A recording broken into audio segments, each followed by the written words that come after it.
Students, here our next lecture of class 8, subject science and chapter first, food production, food crop production and management. ठीक है, तो ये chapter हम पढ़ रहे थे, आज हमने पढ़ना है, हमने मेथड हम पढ़ रहे हैं, या हम क्या पढ़ रहे थे यहाँ पे, हमने ट्रेडिशनल टूल्स के बारे में बात करी, एग्रीकल्चरल प्रैक्टिसेस की हम बात कर रहे थे ना। तो preparation of soil, sowing, manure, adding manure and fertilisers हमने पढ़ लिया था। अब इरिगेशन से हमने स्टार्ट करना है। ठीक है, यहाँ से हमने स्टार्ट करना है। तो इरिगेशन मीन्स, इरिगेशन क्या होता है? इरिगेशन मीन्स सिंचाई। ठीक है, all living beings need water to live. सारे जितने भी लिविंग बीइंग्स हैं उन सभी को सिंचाई कैसे होती है? पानी से तो होती है ना सिंचाई। तो सारे के सारे जितने भी लिविंग बीइंग्स हैं उन सबको पानी की ज़रूरत होती है। Water is important for proper growth and development. तो पानी बहुत ज़्यादा ज़रूरी है उनकी एक प्रॉपर ग्रोथ के लिए और डेवलपमेंट के लिए। किसकी? लिविंग बींग्स की। Water is absorb by the plant root. तो वाटर कौन एब्जॉर्ब करता है, कौन अवशोषित करता है पानी को? रूट्स, प्लांट की रूट यानी कि जड़ जो कि ज़मीन के अंदर होती है, वो उसे क्या करती है? वाटर को एब्जॉर्ब करती है। ठीक है, along with water minerals and fertilisers are also absorb. पानी के साथ साथ ही मिनरल्स और जो फर्टिलाइजर्स, उर्वरक हमने पढ़े थे ना, वो सभी भी क्या होते हैं? एब्जॉर्ब किए जाते हैं पानी के साथ। Plants contain nearly 90% water. Plant जो होते हैं वो 90% वाटर को कंटेन करते हैं। ठीक है, water is essential because germination of seed does not take place under dry condition. पानी बहुत ज़्यादा ज़रूरी है क्योंकि अगर हमें चाहिए कि सीड यानी कि बीज अंकुरित हो, एक नया प्लांट बने, तो उसके लिए कंडीशन अगर ड्राई होगी, ड्राई कंडीशन मीन्स पानी की कमी, सूखा अगर हो जाएगा तो सीड कभी भी जर्मिनेट नहीं कर पाएगा। तो सीड को जर्मिनेट होने के लिए किसकी रिक्वायरमेंट होती है? सीड को जर्मिनेट होने के लिए पानी की ज़रूरत होती है। ठीक है,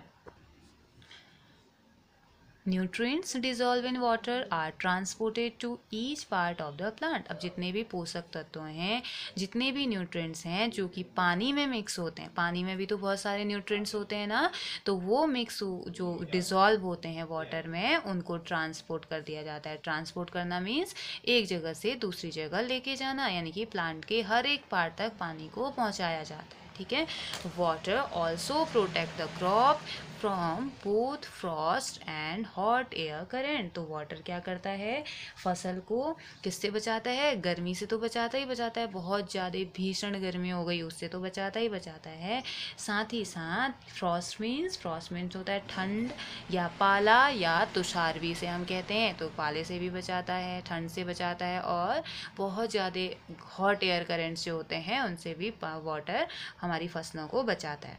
to maintain the moisture of the soil for healthy growth field have to be watered regularly। तो मॉइस्चर, सॉइल में मॉइस्चर रखने के लिए, नमी को रखने के लिए, ताकि जो फसल हो वो हेल्दी हो, बहुत अच्छी ग्रोथ उसकी हो, फील्ड को लगातार पानी देना यानी कि खेतों में लगातार पानी देना ज़रूरी होता है या देना चाहिए। तो the supply of water to crop at regular interval is called irrigation. तो समय समय पर, गैप में समय समय पर पानी की जो सप्लाई की जाती है हमारी फसलों को, उसे ही क्या कहा जाता है? इरिगेशन। इरिगेशन मीन्स सिंचाई, उसे ही सिंचाई कहा जाता है। The time and frequency of irrigation varies from crop to crop. तो कितने टाइम में देना है, कितना पानी देना है, कितना ज़्यादा देना है, वो डिपेंड करता है हर एक क्रॉप में। जैसे पैडी की फसल को बहुत ज़्यादा पानी की रिक्वायरमेंट होती है, तो किसी फसल को बहुत ज़्यादा नहीं, थोड़ा सा चाहिए, ज़्यादा बहुत ज़्यादा नहीं चाहिए। और ऐसे ही सॉइल टू सॉइल, मिट्टी कैसी है उस पर डिपेंड करेगा, और कौन से सीजन में फसल हम लगा रहे हैं उस पर डिपेंड करेगा। ठीक है, तो इन समर के टाइम पे यानी कि गर्मी के टाइम पे the frequency of watering is higher.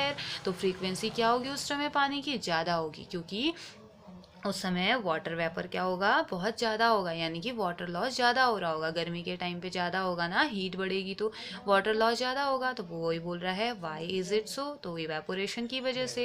Could it be due to the increase rate of evaporation of water from the soil and the leaves. तो क्या इस वजह से ये हो सकता है कि मिट्टी में से और लीव्स में से पानी का इवेपोरेशन हो रहा है? तो यस, ये एक रीज़न हो सकता है। ठीक है, इवेपोरेशन ज़्यादा होगा तो पौधों को पानी देने की ज़रूरत ज़्यादा पड़ेगी, गर्मी ज़्यादा हो रही है ना, उससे ज़्यादा जल्दी इवेपोरेशन होता है। तो यहाँ पे बूझो बोल रहा है I am very careful this year about watering the plants, मैं बहुत केयरफुल हूँ इस साल अपने पौधों को पानी देने के लिए, या बहुत केयरफुल रहूँगा। Last summer my plants ड्राइज up and died, तो लास्ट गर्मी में क्या हुआ था, पिछले साल की गर्मी में बूझो ने जितने भी पौधे लगाए थे वो सब सूख गए और उनकी डेथ हो गई। ठीक है, तो क्यों होंगे, उसने प्रॉपर वाटरिंग नहीं की होगी, क्योंकि समर में तो इवेपोरेशन होता है ना, हमें ज़्यादा पानी देने की ज़रूरत पड़ती है। तो अब बात आती है कि अगर आपको पानी देना पड़ेगा या इरिगेशन करना है तो कैसे आप करेंगे। सोर्सेज क्या क्या हो सकते हैं इरिगेशन के, the sources of water for irrigation are well, tubewells, ponds, lake, river, dam and canals. तो मतलब कि कुआं हो सकता है, ट्यूबवेल्स हो सकते हैं, पॉन्ड्स हो सकते हैं, तालाब है, झील है, नदी है, डैम है, कैनाल है, ये सभी क्या होते हैं, इरिगेशन के लिए वाटर के सोर्स होते हैं। ठीक है, वाटर का सोर्स है हमारा। तो उसके बाद ट्रेडिशनल मेथड ऑफ इरिगेशन हमारा आता है। ठीक है, ये है हमारा traditional method of irrigation. Irrigation के ट्रेडिशनल मेथड कौन कौन से हैं। The water available in wells, lake and canal is lifted up by different method in different region for taking it to the field। तो जो वाटर, जैसे कि जो कुओं में पानी, और कुओं में, लेक्स में यानी कि तालाब में और झीलों में, और जो कैनाल्स में जो पानी होता है कि ज़रूरत पड़ती है अलग अलग रीजन में अलग अलग तरीके से निकाल के, अलग अलग तरीके से उसको लिफ्ट ऊपर निकाल के अलग अलग फील्ड में या कैसे फील्ड में डालना है, हर एक जगह की अपनी एक स्पेशलिटी है या हर कोई अपने हिसाब से करता है। और ये एक ट्रेडिशनल मेथड है जो कि बहुत पहले से चला आ रहा है। इसके लिए कैटल और human labour is used in this method. तो इन मेथड्स में जो ट्रेडिशनल मेथड हैं, इसमें या तो जानवरों का यूज़ किया जाता है या ह्यूमन लेबर का यूज़ किया जाता है। So these method are cheaper. तो ये मेथड क्या हैं, सस्ते तो होते हैं बट लेस एफिशिएंट, बहुत ज़्यादा एफिशिएंट या कुशल ये नहीं होते हैं। ठीक है, the various traditional ways are, कुछ ट्रेडिशनल वेज क्या हैं, मोड जिसे कि पुले सिस्टम कहा जाता है, second one is chain pump, third one is dhekli and fourth one is rahat. तो ये है हमारा मोड सिस्टम। ठीक है, इसमें क्या किया जाता है, ये कुएं से पानी निकाला जाता है और फिर उसके बाद हाथ से ऐसे गिरा के इसको खेतों तक पहुंचाने की एक मेथड होती है। ठीक है, मोट वाले में मन मीन्स की इसमें एनिमल भी यूज़ नहीं हो रहा है, इसमें ह्यूमन बीइंग क्या करता है, इसमें से पानी निकाला, कुएं से पानी निकाल रहा है और उसके बाद क्या कर दे रहा है, इसको खेतों तक पहुंचा रहा है। ठीक है, second one is chain pump में क्या होता है, एक व्हील लाइक स्ट्रक्चर होता है, उसका यूज़ किया जाता है और इसमें चेन लगा दिया जाता है। ठीक है, और ये चेन एक तो पानी के नीचे होती है, दूसरी जब ये ऊपर क्या होता है, ये एक बकेट का आप यूज़ करेंगे, इसमें पानी आएगा और इसके थ्रू खेतों तक पहुंचा दिया जाता है। ठीक है, और थर्ड वन इज ढेकली। ढेकली में क्या किया जा रहा है, देखो ढेकली में भी वही सेम ही है, इसमें भी पानी निकालेंगे और फिर खेतों तक पहुंचाया जाता है। ठीक है, तो और फिर उसके बाद नेक्स्ट वन राहत में क्या किया जाता है, राहत में एनिमल का यूज़ किया जाता है, एनिमल का यूज़ किया जाता है और इसे ऐसे बांध के इससे एनिमल को अलाउ किया जाता है कि ये रोटेट करेगा। जैसे जैसे ये रोटेट करना स्टार्ट करेगा तो पानी ऊपर आएगा और उसके बाद खेतों तक इस पानी को पहुँचाया जाएगा। ठीक है, तो फिर उसके बाद बोला जा रहा है कि ये चार मेथड जो कि ट्रेडिशनल मेथड हैं, जिनको अब यूज़ नहीं किया जाता है या कम यूज़ किया जाता है।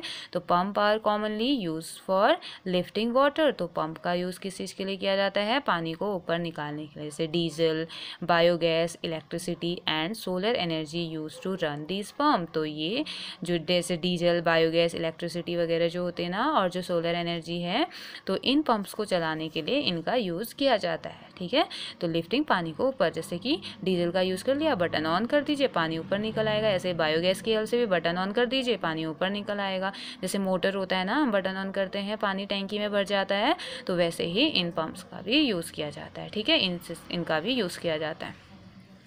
फिर next one is modern method of irrigation. ये तो पुरानी मेथड्स थी, अब आती है हमारी मॉडर्न मेथड। मॉडर्न मेथड में क्या क्या होता है, modern method of irrigation help us to use water economically. तो जो मॉडर्न मेथड है इरिगेशन की, ये हेल्प करती है हमें, या ये हेल्प करती है हमको इकोनॉमिकली यूज़ करने के लिए। ठीक है, the main method use are as follows. कौन कौन सी मेथड है? सबसे पहले आती है sprinkle system. Sprinkle means normally फव्वारा या जगह जगह जगह जगह पानी, आपने ये तो देखा होगा, स्प्रिंकल मेथड काफ़ी जगह यूज़ किया जाता है। एक क्या होता है इसमें देखते हैं, ये स्प्रिंकल मेथड का एक डायग्राम आपको दिखाया गया है, स्प्रिंकल सिस्टम। इसमें क्या किया गया है? This system is more useful on the uneven land where sufficient water is not available. तो ये उस मेथड उस जगह पे यूज़ किया जाता है, या उस जगह पे बहुत ज़्यादा यूज़फुल होता है जहाँ पे जिन जगहों में सफिशिएंट वाटर अवेलेबल नहीं है। सफिशिएंट वाटर मीन्स जितना पानी होना चाहिए उतना पानी नहीं पहुँच पाता है, तो द परपेंडिकुलर पाइप्स यानी कि सीधे पाइप्स लगाए जाते हैं, हैविंग रोटेटिंग नजल टॉप में, ऑन टॉप में रोटेटिंग नजल मीन्स एक नोक लाइक स्ट्रक्चर होता है जो कि टॉप में लगाया जाता है। रोटेटिंग मीन्स घूमते रहेगा वो, ठीक है, रोटेट करते रहेगा। Are join to the main pipeline at regular interval. तो टाइम टू टाइम क्या किया जाता है? रेगुलर इंटरवल में उसको क्या कर दिया जाता है? पाइपलाइन से जोड़ दिया जाता है। मीन्स कि ऊपर जो नजल लगा है, जो पाइप्स है ना, इसको मेन पाइपलाइन मीन्स जहाँ से पानी आ रहा है। ठीक है, अब भले वो कुएं की आप बात कर रहे हो, आप रिवर की बात कर रहे हो, वहाँ से इसको जोड़ दिया जाएगा। ठीक है, अब when water is allowed to flow, तो हो सकता है हमने कोई बटन लगा रखा होगा, हम बटन ऑन कर रहे हैं, तो जब अलाउ किया जाता है कि अब पानी इन पाइप में बहे थ्रू द मेन पाइप के थ्रू, अंडर प्रेशर में with the help of a pump की हेल्प से जब अलाउ किया जाता है कि पानी एक प्रेशर के साथ बहे, तो it escapes from the rotating nasal. तो ये कहाँ से निकलेगा? इस रोटेटिंग नजल से ये निकलता है और घूमता है, घूमते घूमते अब जैसे जैसे पानी का फव्वारा घूमेगा क्या होगा? यहाँ भी पहुँचेगा पानी, यहाँ सब पहुँचेगा ना एक बार, फिर ये घूमते रहेगा, बार बार पानी इस तक पहुँचता रहेगा, इसके चारों तरफ तक पहुँचता रहेगा, या जिस तरीके से हमने उसे रोटेट करवाना है उस हिसाब से। और कैसे? It sprinkled on the crop as if it is raining. कुछ इस तरीके से ये छिड़का जाता है, या कुछ इस तरीके से वो जाता है पानी जैसे कि बारिश हो रही हो। ठीक है, जैसे बारिश का पानी जाता है ना बूंद बूंद करके खेतों में या ज़मीन में पड़ता है, वैसे ही इस स्प्रिंकल सिस्टम के थ्रू भी पड़ता है। ठीक है, sprinkler is very useful for lawn के लिए, कॉफ़ी प्लांटेशन के लिए और कुछ अदर फसलों के लिए ये बहुत ज़्यादा इम्पोर्टेंट होता है। ठीक है, तो यानी कि ये ज़्यादा यूज़फुल होता है। तो बोल रहा है sprinkler is very useful for lawns, coffee plantation and several other crops. ठीक है, ये इसका डायग्राम था। ठीक है, next one is drip system. अब ड्रिप मीन्स बूंद बूंद करके ये जाता है। तो ड्रिप सिस्टम में क्या होता है? In this system the water falls drop by drop directly near the root. तो जड़ों के नज़दीक जो पानी होता है बूंद बूंद करके इसे डाला जाता है। So it is called drip system, इसीलिए इसे क्या कहा जाता है? Drip system. It is the best technique for watering fruit plant. ये सबसे बेस्ट और सबसे अच्छी टेक्निक है पानी देने के लिए। कौन से प्लांट को? फ्रूट प्लांट्स को। और गार्डन्स के लिए और ट्रीज़ के लिए सबसे अच्छी टेक्निक ये मानी जाती है। क्यों? Water is not wasted at all. तो पानी का वेस्ट नहीं होता है, क्योंकि बूंद बूंद करके जा रहा है तो पानी वेस्ट नहीं होता है। It is a boon in region where availability of water is poor. Boon means वरदान। ये उन जगहों के लिए वरदान है जहाँ पानी की अवेलेबिलिटी बहुत कम है, जहाँ पानी नहीं है। जहाँ पानी नहीं है उन जगहों के लिए ड्रिप सिस्टम एक वरदान की तरह है। ठीक है, और ये है हमारा ड्रिप सिस्टम का डायग्राम। यहाँ से ये लगाया गया है, पानी यहाँ से बूंद बूंद करके इन जड़ों तक पहुँचेगा। ठीक है, जड़ों से जाएगा। इसके बाद नेक्स्ट देखते हैं हमारा आगे क्या है। आगे हमारा प्रोटेक्शन फ्रॉम वीट। अब हमने इरिगेशन तो कर लिया, इरिगेशन तो हो गया, सिंचाई तो हमने कर ली। सिंचाई के बाद अब ठीक है, अगर लग गया, प्लांट लग गए, हमने अच्छी सिंचाई करी, पौधे उगने स्टार्ट हो गए, तो अब उनको वीड से हम कैसे बचाएंगे? वीड मीन्स जंगली घास। जो आपने फसल लगाई उसमें जो अनवांटेड जो फसल उगाती है, अनवांटेड जो प्लांट्स उगाते हैं उन्हें हम वीड्स बोलते हैं, ठीक है। बूझो एंड पहेली went to a nearby wheat field and saw that there were some other plants in the field। तो बूझो और पहेली अपने नज़दीक के गेहूं के खेत में गए और उन्होंने देखा कि उस खेत के आसपास, उस खेत में गेहूं के आसपास, गेहूं के पौधों के आसपास कुछ दूसरे प्लांट भी उगे हुए हैं, ठीक है, दूसरे पौधे भी उगे हुए हैं जो कि वीट प्लांट के ही आसपास हैं। तो जो पूछ रहा है, have these other plants been planted purposely, तो क्या ऐसा था कि ये जो दूसरे प्लांट हैं उनको भी लगाया गया था, क्या ये अपने या वीट के साथ क्या इनको लगाया गया था, वो ये सोचता है। तो अब देखते हैं बूझो का आंसर क्या है, या इसका क्या आंसर मिलने वाला है बूझो को। In a field many other undesirable plants may grow naturally along with the crop. तो ये कुछ फील्ड में ऐसा होता है, या जो भी जिस भी खेत में हम कोई फसल लगाते हैं तो उसमें ऐसा होता है कि कभी कभी अनडिज़ायरेबल या अनवांटेड जो हमें नहीं चाहिए वो प्लांट भी उसमें नेचुरली उगाते हैं, वो फसल के साथ वो पौधे भी नेचुरली उगाते हैं। तो दीज प्राकृतिक, नेचुरली मीन्स प्राकृतिक रूप से वो उगाते हैं। These undesirable plants are called weeds. तो इन्हीं अनडिजायरेबल यानी कि जो नहीं चाहिए पौधे, उन पौधों को हम क्या बोल देते हैं, वीड्स, यानी कि जंगली पौधे। और ये जंगली पौधे क्या करते हैं, फसल को नुकसान पहुंचाते हैं, न्यूट्रिएंट्स ले लेते हैं, सारा न्यूट्रिएंट्स वहाँ से ले लेते हैं, तो उसको नुकसान पहुंचाते हैं। The removal of weeds is called weeding. तो वीड्स को निकालने की जो प्रोसेस है या हटाने की जो प्रोसेस है उसे हम क्या बोल देते हैं, वीडिंग, ठीक है। Weeding is necessary since wheat compete with the crop plants for water, nutrient, space and light. तो इनको निकालना बहुत ज़रूरी होता है, वीडिंग करनी बहुत ज़्यादा ज़रूरी होती है। क्यों? क्योंकि जो ये वीड्स हैं वो जब हम फसल लगाते हैं तो उन फसलों के साथ उन फसलों का जो न्यूट्रिएंट्स है, उन फसलों का जो वाटर है, उनके लिए जो स्पेस है, लाइट है, उनसे compete करना स्टार्ट कर देते हैं, यानी कि उस खेत में, उस सॉइल में प्रेजेंट वाटर को लेने लगते हैं, न्यूट्रिएंट्स को लेने लगते हैं, जगह घेरते हैं, लाइट को लेने लगते हैं, जिसकी वजह से फसल अफेक्ट हो सकती है। दस they affect the growth of the crop, जिसकी वजह से क्रॉप की ग्रोथ क्या होगी, अफेक्ट हो जाएगी। Some weeds interfere even in harvesting and may be poisonous for animal and human beings. तो कुछ वीड्स ऐसे होते हैं जो कि हार्वेस्टिंग, कटाई के टाइम पे भी इंटरफेयर करते हैं, और ये पॉइजनस हो सकते हैं, विषैले हो सकते हैं, ठीक है, एनिमल्स के लिए और ह्यूमन बीइंग्स के लिए। इसीलिए इनको निकालने की ज़रूरत पड़ती है हार्वेस्टिंग से पहले ही।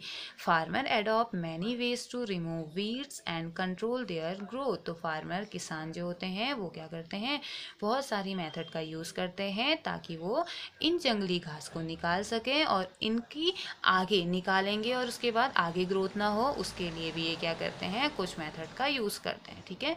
Tilling before sowing of crop help in uprooting and killing of weed। तो टिलिंग मीन्स जोतना, ठीक है। टिलिंग बिफोर सोइंग यानी कि बुआई से पहले जो जुताई की जाती है क्रॉप्स की, फसल की, वो हेल्प करती है किसमें, वो uprooting and killing of weeds. तो जो जंगली घास है उसको ख़त्म करने में, और साथ ही साथ उसको जो वीड्स है उसे जड़ से निकालने में उसे हेल्प करती है। Which may then dry up and get mixed with the soil. उसने निकल जाएगा तो फिर क्या होगा, सूख जाएगा और सॉइल में मिक्स हो जाएगा, उसके न्यूट्रिएंट्स भी मिल जाएंगे। The best time for the removal of weed is before they produce flower and seed। तो बेस्ट टाइम कब होता है रिमूव करने का इनको, उससे पहले कि वो फ्लावर बनाएं और फ्लावर के बाद सीड प्रोड्यूस करें, उससे पहले उन्हें निकाल देना चाहिए। क्यों? क्योंकि अगर बीज ज़मीन में पड़ गए तो फिर वो भी तो ग्रो करना स्टार्ट कर जाएंगे ना, तो इसलिए उनमें फ्लावर और सीड लगने से पहले ही वीड्स को निकाल लेना चाहिए, ये सबसे बेस्ट टाइम होता है। The manual removal includes physical removal of weed by uprooting or cutting them close to the ground from time to time। एक मैनुअल रिमूवल चाहिए होता है, इसमें फिजिकल वीड्स को निकालने के लिए एक मैनुअली हमें निकालना पड़ता है, टाइम टू टाइम इसकी अपरूटिंग करनी पड़ती है, कट करने पड़ते हैं जो कि ग्राउंड के नज़दीक हैं ठीक है। तो मैनुअल रिमूवल इंक्लूड करता है किस किस को, फिजिकल रिमूवल वीड्स को। कैसे, फिजिकल रिमूवल में क्या होता है, अपरूटिंग और कटिंग दैम, ठीक है, यानी कि उनको जड़ से निकालना और उनको कट कर देना, ठीक है। Cutting them close to the ground, जो कि ग्राउंड के नज़दीक है। फ्रॉम टाइम टू टाइम, समय समय पर हमें ये फिजिकल या मैनुअल रिमूवल करना होता है। This is done with the help of खुरपी। तो इसको हम क्या कर सकते हैं, खुरपी की हेल्प से यूज़ कर सकते हैं। हमने पढ़ा था ना, जब बूजू और बहेली घूमने के लिए गए थे तो उन्होंने खुरपी वगैरह देखी थी। तो खुरपी की हेल्प से, इस खुरपी का क्या यूज़ हुआ यहाँ, खुरपी का क्या यूज़ था, वीड्स को निकालने का। A seed drill is also use to uproot weed. तो एक सीड ड्रिल जो होता है उसका भी हम यूज़ कर सकते हैं, जिससे कि ये ईजिली निकल जाएंगे। Now, weeds are also controlled by using certain chemicals called weedicides। तो weeds को कंट्रोल करने का एक और तरीका होता है, उनमें केमिकल्स का या रसायनों का छिड़काव करके, जो जिसको हम क्या बोलते हैं, वीडिसाइड, यानी कि ख़त्म करना। वीड्स को या जंगली घास को ख़त्म करने की जो प्रोसेस होती है, जो कि केमिकल के यूज़ करके होती है, उन केमिकल्स को क्या कहा जाता है, वीडिसाइड्स, ठीक है। लाइक 2,4-D, ये क्या होता है, एक केमिकल होता है, ठीक है। These are spread in the field to kill the weed. तो इनको क्या कर दिया जाता है, पूरे फील्ड में छिड़क दिया जाता है, जिससे कि वीड की डेथ हो जाती है, वीड को ख़त्म कर दिया जाए। They do not damage the crops, ये फसल को कोई नुकसान नहीं पहुंचाते हैं, क्योंकि ये वीडिसाइड्स हैं, सिर्फ वीड को ही मारते हैं। The weedicides are diluted with water to the extent required and spread in the field with a sprayer. तो क्या किया जाता है, जो वीडिसाइड्स है ना, इनको वाटर के साथ मिक्स कर दिया जाता है, ठीक है। वाटर के साथ मिक्स करके ये इतना स्प्रे किया जाता है, जितना ज़रूरत है उतना उसमें स्प्रेयर होता है, जो बॉक्स होता है, जो या जो डब्बा होता है स्प्रे वाला, उसमें डाल के उसमें स्प्रे कर दिया जाता है, ठीक है, उसे स्प्रे कर दिया जाता है। तो क्या किया जाता है, वीडिसाइड्स को वाटर के साथ मिक्स कर दिया जाता है, और उसके बाद जितनी ज़रूरत है उतना यूज़ किया, और स्प्रेयर में, स्प्रे वाले डिब्बे में डाल के पूरे फील्ड में उसे स्प्रे कर दिया जाता है। Do weedicides have any effect on the person handling the weedicide sprayer. तो क्या वीडिसाइड्स यानी कि जो ये केमिकल्स होते हैं वो उसे कोई हार्म पहुंचाता है, या उस पर कोई, उस पर्सन पे कोई इफ़ेक्ट डालता है जो कि इसे हैंडल कर रहा है या जो छिड़काव कर रहा है। तो देखते हैं क्या होता है। एज ऑलरेडी मैंशन, जैसा कि पहले बताया गया है, the weedicide are spread during the vegetative growth of weeds before flowering and seed formation. तो ये कहा गया है कि जब भी वीड्स को कब यूज़ करना चाहिए, या वीडिसाइड का यूज़ कब करना चाहिए, जब वीड्स में फ्लावर्स भी नहीं आए हैं और उसमें बीज भी नहीं लगे हैं। तो स्प्रेइंग ऑफ वीडिसाइड्स में affect the health of farmer. तो यस, ऐसा हो सकता है कि जब हम इनका यूज़ कर रहे हैं तो फार्मर्स को का हेल्थ पे अफेक्ट पड़े। So they should use these chemicals very carefully, उन्हें बहुत केयरफुली से हैंडल करना चाहिए इन केमिकल्स को। They should cover their nose and mouth, उन्हें अपना नोज, नाक और मुंह कवर करना चाहिए with a piece of cloth during spraying of these chemical. एक कपड़े से अपना नाक और मुंह बंद करके फिर उसे स्प्रे करना चाहिए, इन केमिकल्स को खेत में फिर बाद में स्प्रे करना चाहिए। नेक्स्ट वन इज़, ये तो था हमारा क्या, प्रोटेक्शन फ्रॉम वीड। वीड से जब फसल लग गई तो उसे कैसे वीड से बचाया जाए। तो next one is harvesting. Harvesting means कटाई। तो harvesting of crop is an important task, ये बहुत इंपॉर्टेंट टास्क है। The cutting of crop after it is mature is called harvesting. तो हार्वेस्टिंग क्या होता है, फसल की पूरी तरीके से पक जाने के बाद या कंप्लीट मैच्योर हो जाने के बाद उसको काटने की जो प्रोसेस होती है, उसकी जो कटाई होती है, फसल की जो कटाई होती है, उसे हम क्या बोलते हैं, harvesting.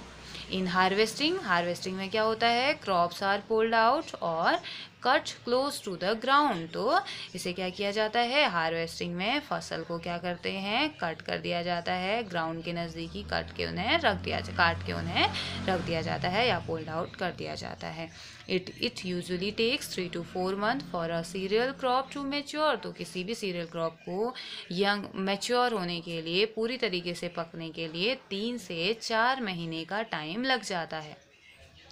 Harvesting in our country is either done manually by sickle, हमारी कंट्री में, हमारे देश में या तो इसे मैनुअली, सिकल मीन्स दराती जो कि आपको यहाँ दिखाई गई है, या तो इससे काटा जाता है, और by a machine called harvester, या एक मशीन की हेल्प से इसको काटा जाता है जिसे हम हार्वेस्टर बोलते हैं, या सिकल का यूज़ करेंगे। सिकल मीन्स दराती, अगर कम लैंड एरिया है, कम है, तो उस टाइम पे क्या करेंगे, सिकल का यूज़ करेंगे, अगर ज़्यादा है तो मशीन का यूज़ करेंगे, हार्वेस्टर।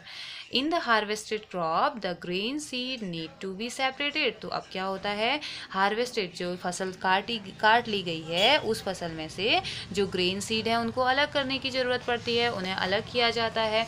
तो अलग कैसे किया जाएगा, फ्रॉम द चाफ मीन्स भूसा, इसमें से इसे अलग करने की करा जाता है। This process is called threshing, तो इस प्रोसेस को क्या कहा जाता है, थ्रेसिंग। कौन सी प्रोसेस को, भूसे से बीज को यानी कि जो ग्रेन्स हमें मिले हैं उसे अलग करने की प्रोसेस थ्रेसिंग होती है। This is carried out with the help of a machine called combine, तो एक कंबाइन नाम की एक मशीन होती है, उसकी हेल्प से इसे क्या कर दिया जाता है, भूसे में से ग्रेन्स को अलग कर दिया जाता है। Which is in fact a harvester as well as a thresher, तो यह हार्वेस्टर की तरह काम तो करता ही करता है, साथ ही साथ एक थ्रेसर की तरह भी ये काम करता है। तो ये है कंबाइन। कंबाइन क्या करता है, कटाई के लिए तो यूज़ होता ही होता है, हार्वेस्टर की तरह काम तो करता ही करता है, साथ ही साथ एक थ्रेसर की तरह भी काम करता है। थ्रेसर क्या होता है, जो भूसे में से बीज को अलग करता है। नेक्स्ट, आफ्टर हार्वेस्टिंग, अगर हार्वेस्ट हो गया है, sometime stub are left in the field, तो कभी कभी ऐसा होता है कि कुछ स्टब यानी कि जो अदर जो चीज़ें होती हैं वो भी क्या हो जाती है, फील्ड में रह जाती है, जो कि फार्मर क्या कर देते हैं, जिनको जला देते हैं, which are burn by farmer. Paheli is worried, Paheli थोड़ी परेशान है। She knows that it causes pollution, उसे पता है कि ये जितने भी स्टब्स होते हैं इनको जलाने के बाद ये क्या करते हैं, प्रदूषण यानी कि पॉल्यूशन कॉज करते हैं। It may also catch fire and damage the crop lying in the field, तो ये क्या हो सकता है, अगर फार्मर्स किसान में ऐसे ही आग लगा देंगे तो वो क्या करेगा, आग पकड़ लेगी और जितनी भी फसल फील्ड में रखी हुई है उस सारी फसल में आग पकड़ लेगी और फसल बर्बाद हो जाएगी। तो फार्मर्स को क्या करना चाहिए, farmers with small holding of land do the separation of grain and chaff by winnowing, तो फार्मर क्या करते हैं, किसान क्या करते हैं, जिनके पास कम लैंड है, जिनके पास यील्ड ज़्यादा नहीं है, तो वो क्या करते हैं, ग्रेन और चाफ में से ग्रेन को यानी कि भूसे से बीजों को अलग करने के लिए विनोइंग की मेथड का यूज़ करते हैं। विनोइंग जिसमें हवा दी जाती है और उसके बाद उनको भूसे में से वो ग्रेन्स जो होता है या भूसा हल्का होने की वजह से खुद ही अलग हो जाता है, या विनोइंग मशीन का यूज़ करते हैं। यहाँ से क्या होता है, हवा दी जाती है और भूसा अलग और ग्रेन्स अलग हो जाते हैं, यानी कि बीज अलग हो जाते हैं, और ये आपने पढ़ रखा है क्लास 6 में। फिर आता है हार्वेस्ट फेस्टिवल। हार्वेस्ट फेस्टिवल भी हमारे इंडिया में मनाए जाते हैं। तो आफ्टर 3 और 4 मंथ ऑफ हार्ड वर्क, अपने 3-4 महीने की मेहनत के बाद वो दिन आता है, comes the day of the harvest. Harvest यानी कि कटाई का दिन आता है। The site of golden field of standing crops laden with grains, field grain fills the hearts of farmer with joy and sense of well-being। तो ये जो गोल्डन फील्ड वो स्टैंडिंग क्रॉप अपनी देखते हैं, पूरी मैच्योर क्रॉप देखते हैं जो कि पूरा ग्रेन से भरा हुआ होता है, बीजों से भरा हुआ होता है, तो जो फार्मर्स होते हैं उनके अंदर खुशी भर देता है, उनके दिल में वो बहुत सारी खुशी और उत्साह भर देता है। And a sense of well-being, तो एक खुशी देता है, उन्हें एक फील देता है कि सब कुछ सही है, सब उनकी मेहनत रंग लाई। The efforts of the past season have borne fruit and it is time to relax and enjoy a little। तो ये जो एफर्ट थे इनके, पिछला जो एफर्ट था, जितनी भी इनकी मेहनत थी सीजन की, वो पूरी अब क्या लाई, उनके मेहनत का फल ले आई है इस टाइम पे। अब टाइम क्या था, रिलैक्स करने का और एंजॉय करने का, थोड़ा सा आराम और एंजॉय करने का टाइम था। The period of harvest is, क्योंकि ये कटाई का टाइम था, 10 क्योंकि बहुत ज़्यादा आराम नहीं कर सकते ना, कटाई भी करनी थी, 10 of great Joy and happiness in all parts of India. तो ये पूरा जो पूरे इंडिया में इस खुशी को, या ये पूरा जॉय का टाइम होता है, पूरी खुशियों का टाइम होता है। Man and women celebrate it with great enthusiasm. ठीक है, तो भले आप वीमेन की बात करो, आप मैन की बात करो, आदमी औरत सभी लोग इसको सेलिब्रेट करते हैं एक ग्रेट उत्साह के साथ। ठीक है, एंथुसियाज्म मीन्स उत्साह के साथ सेलिब्रेट करते हैं। Special festivals associated with the harvest season are, कौन कौन से इन हार्वेस्टिंग सीजन के साथ कौन कौन से फेस्टिवल मनाए जाते हैं, कौन कौन से हैं वो?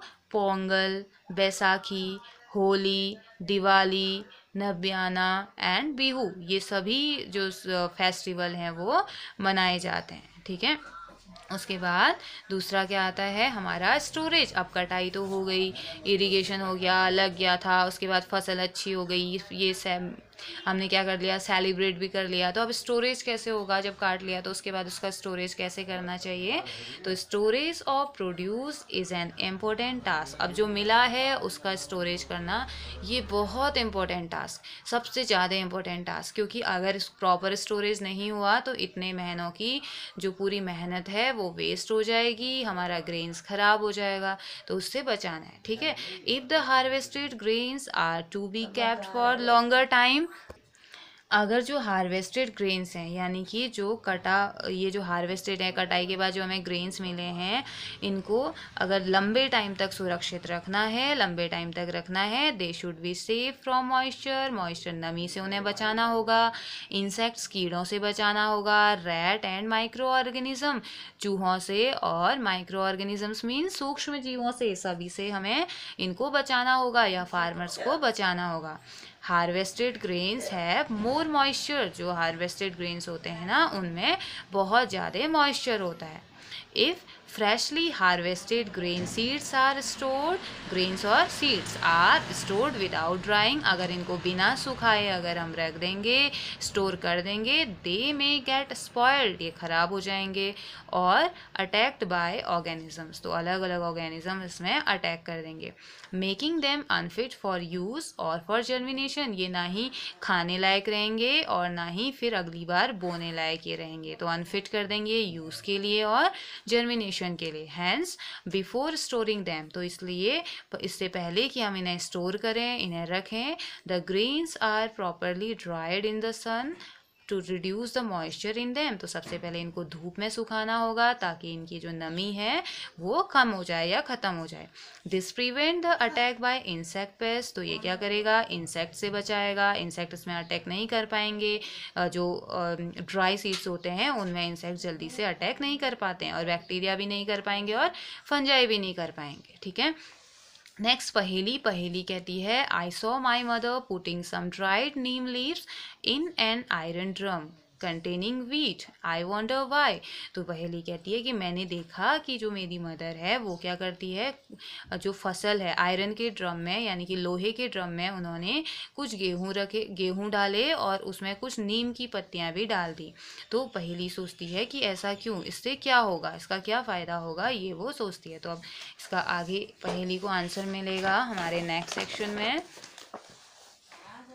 तो क्या है? Farmers store grains in jute bags और मेटेलिक बीन्स, तो फार्मर क्या करते हैं, या तो जूट के बैग में जो ग्रेन्स हैं उन्हें स्टोर करते हैं, और मेटेलिक बीन्स या मेटल के बने हुए डब्बों में क्या करते हैं, उनको जमा करते हैं।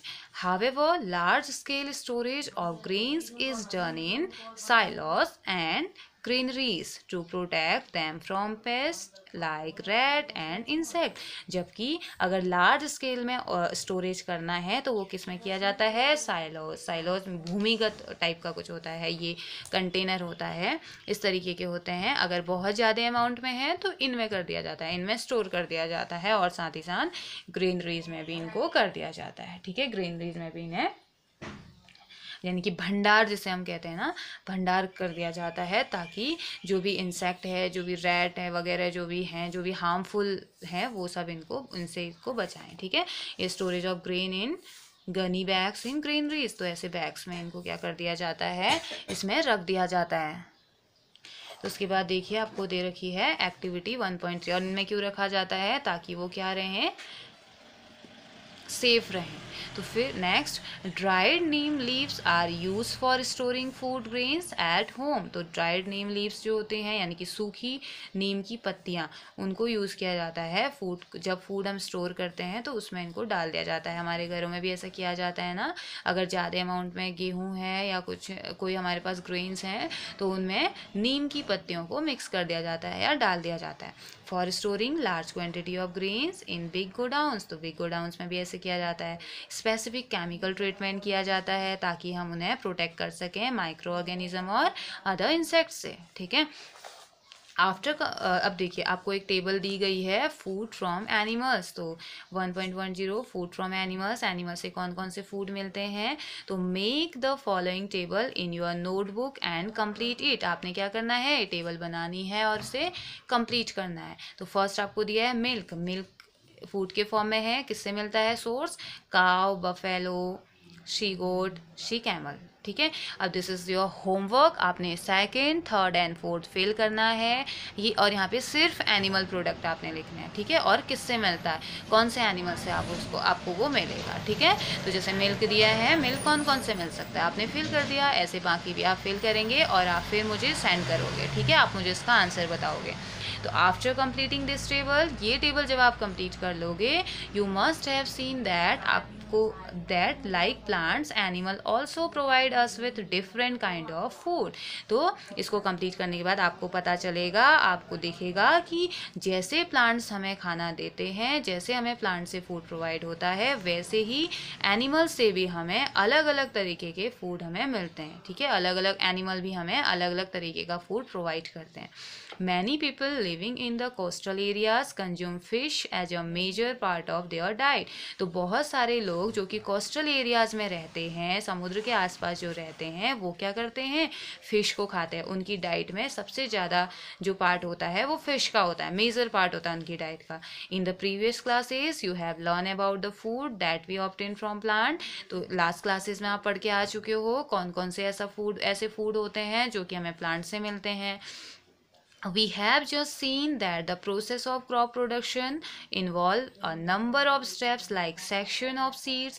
हमने देखा कि जो क्रॉप प्रोडक्शन यानी कि फसल लगाने की या फसल वो बोने की, फसल के प्रोडक्शन की जो प्रोसेस है वो बहुत सारे स्टेप में इन्वॉल्व है। जैसे सेलेक्शन ऑफ सीड, सीड कैसे सेलेक्ट करने हैं, हमने सबसे पहले बीजों को सेलेक्ट करना होता है, बीजों को छांटना होता है, कौन से बीज हमारे लिए अच्छे होंगे, कौन से बीज आगे जाके अच्छी फसल देंगे। सोइंग, फिर बुआई करना है, एक्सेट्रा, ये बहुत सारी चीज़ें हमने सीखी। Similarly animal reared at home और in farm have to be provided with proper food. तो इसी तरीके से जो एनिमल्स होते हैं जो हमारे घर में हैं या जिनको हम फार्म में रखते हैं, उनको भी एक प्रॉपर केयर की रिक्वायरमेंट होती है, like provided with proper food, उनको प्रॉपर फूड मिलना चाहिए, प्रॉपर शेल्टर जहाँ पे वो रह रहे हैं वो जगह उनके लिए सूटेबल होनी चाहिए, एंड केयर, उनकी केयर हमें करनी चाहिए। टाइम टू टाइम हमें खाना देना चाहिए, टाइम टू टाइम हमें वाटर देना चाहिए, फूड की क्वालिटी अच्छी होनी चाहिए, जिस जगह पे वो रह रहे हैं वो जगह आरामदायक उनके लिए होनी चाहिए। ठीक है, तो जैसे प्लांट हमें यील्ड दे रहे हैं वैसे ही हमें एनिमल भी फूड दे रहे हैं। When this is done on a large scale, जब एक लार्ज स्केल में किया जाता है तो उसे हम क्या बोल देते हैं, एनिमल हस्बेंड्री। ठीक है, तो फिर यहाँ पे पहेली कुछ हमें बता रही है, पहेली बोल रही है fish is good for health. Fish क्या होती है, फिश हमारे स्वास्थ्य के लिए बहुत अच्छी होती है। We get cod liver oil from fish. तो आपने सुना होगा कॉड लिवर ऑयल, कॉड एक फिश होती है और उसके लीवर से ऑयल निकाला जाता है, उसके लीवर का तेल बनाया जाता है, जो कि रिच सोर्स होता है विटामिन डी का, और बहुत सारी मेडिसिन में इस कॉड लिवर ऑयल को यूज़ किया जाता है। We get cod liver oil from fish which is rich in vitamin D, जो कि बहुत ज़्यादा, जिसमें बहुत ज़्यादा अमाउंट में क्या होता है, एक विटामिन, जो कि हमें कहाँ से मिलता है, सन से मिलता है। सन के साथ साथ कॉड लिवर ऑयल में भी विटामिन डी होता है, जो कि हेल्थ के लिए बहुत अच्छा होता है। ठीक है, तो यहाँ पे हमारा चैप्टर हो गया है कंप्लीट, और हमने ये सारे जो भी कीवर्ड्स थे हमने सभी सीखे। एग्रीकल्चर प्रैक्टिस के बारे में जाना, एनिमल हस्बेंड्री भी मैंने आपको बताया, crop, fertiliser, granaries, harvesting, irrigation, kharif, manure, plough, rabi, seeds, silo, sowing, storage, threshing, wheat, weeding and winnowing, ये सारे कीवर्ड्स हमने पढ़े लिए थे। और साथ ही साथ व्हाट यू हैव लर्न, हमने क्या क्या सीखा है इस चैप्टर में। In order to provide food to our growing population we need to adopt certain agriculture practices. अगर हमने अपनी ग्रोइंग पॉपुलेशन, बढ़ती हुई जनसंख्या के लिए अगर हमने खाना पहुंचाना है, सबको खाना प्रोवाइड करवाना है, तो हमें एक अच्छी एग्रीकल्चरल प्रैक्टिस करने की ज़रूरत है। हमें ज़रूरत है कि हम इन प्रैक्टिसेस का यूज़ करें, ठीक है। Same kind of plants cultivated at a place constitute a crop, तो एक ही टाइप की जो फसल होती है एक खेत में जब लगाई जाती है तो उसे हम क्या बोल देते हैं, क्रॉप, यानी कि फसल बोल देते हैं। In India crop can be broadly categorise into two type based on season, rabi and kharif crop. तो हमने पढ़ा कि इंडिया में सीजनल के बेसिस पे भी फसल लगाई जाती है, जिसमें रबी और खरीफ क्रॉप की हम बात करते हैं, और ये भी हम पढ़ के आ चुके हैं। रबी क्रॉप के एग्जाम्पल भी हमने लर्न किए थे, खरीफ क्रॉप के भी किए थे, और कब होता है ये भी हमने किए थे। It is necessary to prepare soil by tilling and levelling, तो ये ज़रूरी है कि सॉइल को कैसे प्रिपेयर किया जाए, टिलिंग और लेवलिंग की हेल्प से। Plough and levellers are use for this purpose, इसके लिए हल का यूज़ किया जाता है, लेवलर्स का यूज़ किया जाता है। और ये टिलिंग में क्या होता है, जुताई की जाती है, और प्लो का यूज़ किया जाता है। लेवलिंग में जो बड़े बड़े मॉलिक्यूल होते हैं सॉइल के, उन्हें छोटे छोटे पार्ट्स में तोड़ के या उनको एक लेवल पे सॉइल को लाया जाता है, और इसमें कौन हेल्प करता है, levellers. Sowing of seeds at appropriate depth and distance give good yield. तो फसल को एक जितनी गहराई में रखा, मीन्स कि बीजों को जितनी गहराई में जोतना चाहिए या रखना चाहिए उतनी गहराई होनी चाहिए, एग्जैक्ट होनी चाहिए। बहुत ज़्यादा गैप में हमने नहीं डालना है, बहुत ज़्यादा ज़मीन के नीचे नहीं डालना है, और एक डिस्टेंस गिव गुड यील्ड, एक प्रॉपर डिस्टेंस होनी चाहिए।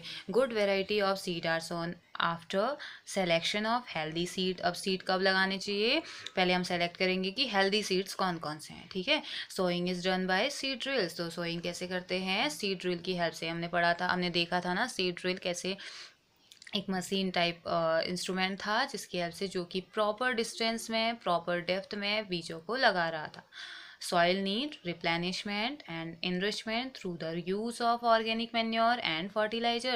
तो सॉइल को मिट्टी को क्या ज़रूरत होती है, रिप्लेनिशमेंट और एनरिचमेंट थ्रू, मीन्स कि उसे ज़रूरत होती है कि उसमें भी न्यूट्रिएंट्स लगातार मिलते रहें, उसके न्यूट्रिएंट्स ख़त्म ना हो। तो न्यूट्रिएंट्स को दोबारा से लाने के लिए हमने क्या पढ़ा था, हमें क्या करना चाहिए, मैन्योर का यूज़ करना चाहिए, यानी कि खाद का यूज़ करना चाहिए, और साथ ही साथ उर्वरक यानी कि फर्टिलाइजर्स का भी यूज़ करना चाहिए। Use of chemical fertiliser has increased tremendously with the introduction of new crop varieties। तो फर्टिलाइजर्स का यूज़ अगर हम करेंगे, केमिकल फर्टिलाइजर्स का यूज़ अगर हम करेंगे, तो ये क्या करता है, increase tremendously with the introduction of new crop varieties। तो इनका क्या हो रहा है, use of chemical fertiliser are increase tremendously. Chemical fertiliser का जो उर्वरक हैं उनका यूज़ लगातार बढ़ रहा है। उनका बढ़ने के साथ साथ ही जैसे जैसे नई क्रॉप वेराइटीज आ रही हैं, वैसे वैसे इन फर्टिलाइजर्स का यूज़ भी, या जैसे जैसे नई वेराइटीज़ इंट्रोड्यूस हो रही हैं, वैसे वैसे इन केमिकल फर्टिलाइजर्स का भी बहुत ज़्यादा यूज़ हो रहा है। लेकिन हमें ट्राई करना चाहिए कि हम ऑर्गेनिक मैन्योर का यूज़ करें। Supply of water to crop at appropriate interval is called irrigation. तो जो वाटर की सप्लाई है, क्रॉप में जो सप्लाई होती है, पानी जो डाला जाता है या सिंचाई जो की जाती है एक टाइम टू टाइम, एक इंटरवल पे, उसे ही हम क्या कहते हैं, irrigation. Weeding involve removal of unwanted and uncultivated plant called weeds. तो वीडिंग क्या होती है, जब हम जंगली घास को या अनवांटेड प्लांट्स को फसल में से या जो खेत है वहाँ से निकाल देते हैं, रिमूव कर देते हैं, तो उसे हम वीडिंग बोल देते हैं। Next harvesting. हार्वेस्टिंग क्या होता है, harvesting is the cutting of the mature crop manually और बाय मशीन। तो क्या करते हैं, हार्वेस्टिंग मीन्स कटाई।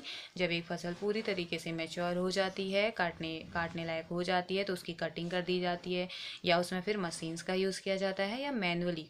हमने पढ़ा था ना, हम दराती का यूज़ करें या इनका यूज़ करें मैनुअली। अगर लैंड एरिया कम है या बहुत ज़्यादा नहीं है तो हम दराती का यूज़ कर सकते हैं, और अगर ज़्यादा एरिया है तो हम मशीन का यूज़ करेंगे या यूज़ कर सकते हैं। Separation of the grains from the chaff is called threshing. Threshing क्या होता है, चाफ मीन्स भूसा, भूसे में से ग्रेन्स यानी कि बीज को निकालना या सेपरेट करने की जो प्रोसेस होती है उसे हम बोलते हैं threshing. Proper storage of grain is necessary to protect from pest and micro organism. तो प्रॉपर स्टोरेज होना चाहिए जिससे कि हम अपनी फसल को किससे बचाएं। हार्वेस्टिंग के बाद अगर यील्ड मिल गया तो उसको स्टोर करने की ज़रूरत होगी, तो उस स्टोरेज को हमें अच्छे से करना होगा ताकि हम उन्हें इंसेक्ट से, चूहों से, माइक्रो ऑर्गेनिज्म से बचा सकें। Food is also obtain from animal for which animal are rare. तो एनिमल को क्यों पाला जाता है, जिसके लिए पाला जाता है वो ये कि क्योंकि हमें एनिमल से भी फूड मिलता है, ठीक है। This is called animal husbandry. तो अगर ये लार्ज स्केल में किया जाता है, बहुत अलग अलग टाइप के एनिमल्स को पाला जाता है या एक ही टाइप के, उनको प्रॉपर शेल्टर, प्रॉपर केयर अगर उनकी की जाती है तो उस प्रोसेस को हम क्या बोल देते हैं, एनिमल हस्बेंड्री, ठीक है। तो ये हमारा फर्स्ट चैप्टर कंप्लीट हो गया। नेक्स्ट ये चैप्टर आपने पढ़ना है पूरा, और जो होमवर्क आपको दिया गया आपको वो करना है। और नेक्स्ट लेक्चर में हम क्या करेंगे, इसके book filling and question answer हम इसके करेंगे, ठीक है। तो हैव अ नाइस डे।